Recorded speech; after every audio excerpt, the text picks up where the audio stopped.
Oregon played on Friday night. Friday Night Lights. Kind of nice. Your team, I thought, let me see if I can find this. I should have brought this up during the break. Jessica Smetana works on the Dan Lebitard show, and she had a great tweet. Yeah, about Cal hosting game day. She said, if I can find this, I'm always curious how much people tweet, and now okay, here it is. College game day going to Cal unleashed some terrifying force into the atmosphere today. Nothing has been normal, and yet everything has been right. Yeah. And I think that's exactly right. I think you thank your lucky stars. You don't always love your team playing on a Friday, or maybe you do, but Oregon avoiding the chaos of what Saturday was by playing Friday. They beat Michigan State 31-10. Yeah, 31-10. I thought it was very similar to the UCLA game where it was a halftime, woulda, coulda, shoulda been up by 30, but they completely dominated outside of one long completion on fourth down early in the game by the Spartans, and then they ended up fumbling on that possession. It was a game that easily could have been 35-7. I think you were okay with 21-0. It would be nice to not throw red zone interceptions anymore, and I know that will be that will be a thing. Jordan James outgained Michigan State in the first half by himself. He had 155 yards. Michigan State had 102 total yards. And it just, I'm glad you brought up that tweet about Cal, because there were a lot. I got buddies who text me about Oregon all the time, and we react to the games and how do you feel. And there was a little bit of internal panic. I think it's largely because who you're playing this weekend and the thought of you need to be perfect in order to beat Ohio State. And I don't disagree with that at all. I am sometimes too nitpicky on my own team. I wasn't going to be it this week. Primarily because I asked for three things and they delivered on those three things. I wanted it to be an easy win, which the game was over at halftime. I wanted them to show that they could be dominant running the football, and they did that. And I wanted them to be a lead up front defensively, because I think you need both of those things to have a chance this weekend. And they checked every box for me.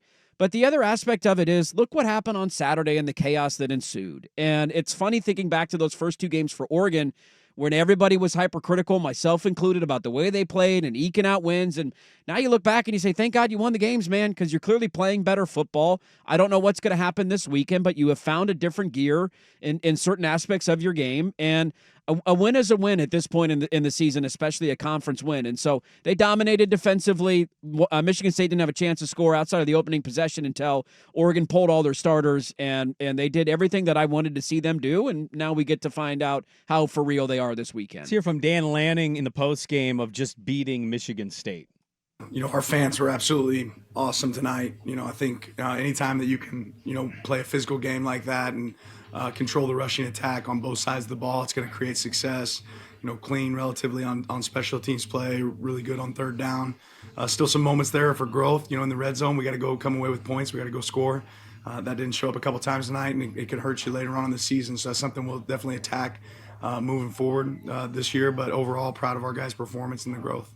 He also talked about Dylan Gabriel. You mentioned red zone interceptions. He had another a couple of them in this game. Yeah. And he had one against UCLA. And so, Lanning was asked about Gabriel throwing interceptions and if they talked at all about it. We had a conversation, but that's a moment to reset. This guy's played a lot of snaps. Again, it's not easy to play college football, but timing's so important. Understanding where we're at on the field is so important. I think those will be great growth moments for Dylan. I think this weekend, you summon it up, you talk about your buddies, and I think every fan of any school is always internally screaming, like, why aren't we perfect? Yeah, you want it every weekend. But, Vandy lost to Georgia State, and then Bama lost to Vandy, and then Georgia lost to Bama. Yeah. So Georgia State's better than Georgia. Yes, Let's get that game on the schedule. Yes, they are the Kings of Georgia. My point is, it's just this year I'm excited for the 12-team playoff, but I'm more excited because I think the chaos is everywhere.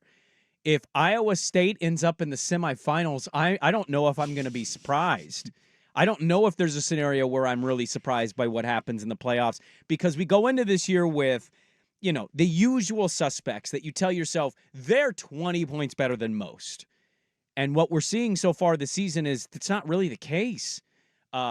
Teams that have difficult, like BYU, we mentioned at the end of the first hour, has the toughest strength of record, the best strength of record. 5-0.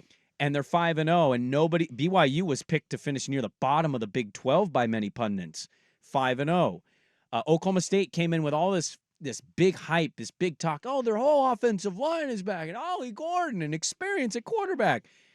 they're embarrassing. Terrible. They're one of the surprising, oh my God, look how bad they are stories. So to your point, we nitpick our teams, absolutely. But I think to your other point, you have Ohio State this week. And I'm going to do a little bit of a peekaboo on that. But I think the point is you won a game by 3 touchdowns. Gabriel wasn't perfect, but he hit some explosives. Holden had one of the best catches I've ever seen in my life from the ground. He's laying on his backside. Your ground game looked great. Yeah. Gabriel was largely untouched, and your defense completely shut down Michigan State. Not that they're an offensive juggernaut, but they completely shut them down. Yeah. And you found another kicker. And we made a 50-yard field goal. How about that? 50-yarder. That kicking deserves its controversy? own segment. There's no controversy. That guy should always kick. Wow.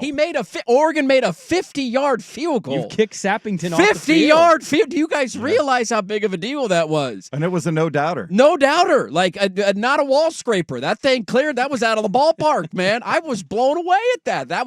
They could have won the game by 3, and I would have said the night was successful because they made a 50-yarder. They outgained Michigan State in the first half, 363 to 102. Yeah, it's like They outrushed Michigan State in the first half, 192 to 21. So you throw a couple of red zone picks. Not great. It would have been 28-zip at the end of the first quarter if he didn't. Yeah, I mean, throw you got to those play it picks. both ways. So Michigan State fumbled on the 2-yard line. So if you're going to say Oregon turning it over, it should have been 35-7 at the half if you're not turning the ball over inside the 10-yard line for either team, because you got to be fair to both sides of that. But I will say this on Gabriel. Of all the things that there could be a concern about going into Ohio State, I'm glad that it's him.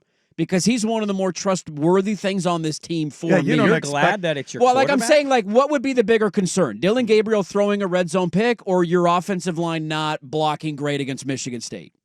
Like, what's the bigger to me, it would massively be, okay, the offensive line, still a major issue. Yes. Dylan Gabriel went 2.5 years prior to last weekend without throwing a red zone interception. And now he's back-to-back weeks And with now them, he's though. got back-to-back weeks. got So 3 of them. maybe he comes out and throws 5 picks against Ohio State. I don't know, but he's also a guy that hasn't done this a lot in his career. So I think part of it's just forcing the ball and being a little tight. They didn't run the ball great inside the 10-yard line, so they didn't help him out a ton in that regard. Like, of the things that I could say, okay, can you clean that up from this week going to next week? Dylan Gabriel making bad decisions is something that's easier to clean up than, say, poor offensive line I mean, play. look, you definitely want your offensive line to block for your quarterback. My only retort to what you're saying is, like, if he's going to throw red zone interceptions against Ohio State, it's going to cost you the game. Yeah, and what are the odds? Of course, if he throws 2 red zone picks, you're going to lose this game. I think the odds are saying... I think that's my only point is it's Sure. back-to-back weeks now where he's had just... What are you doing there? Yeah, not great decisions, man. The one at UCLA was the worst because there was nothing there. there. The one to Ferguson, the defender made a nice play kind of pulling off his guy, and he thought he had Ferguson open, and I think part of it is they're trying to force the ball to Ferguson in the end zone. Mm-hmm. And then the last one was just a ball that he threw a little too late and a little behind the wide receiver, and it was a nice play by the DB. But when you haven't done something for 2.5 years and then it randomly pops up, I'm not of the opinion this is going to be a trend and something that he does every single weekend.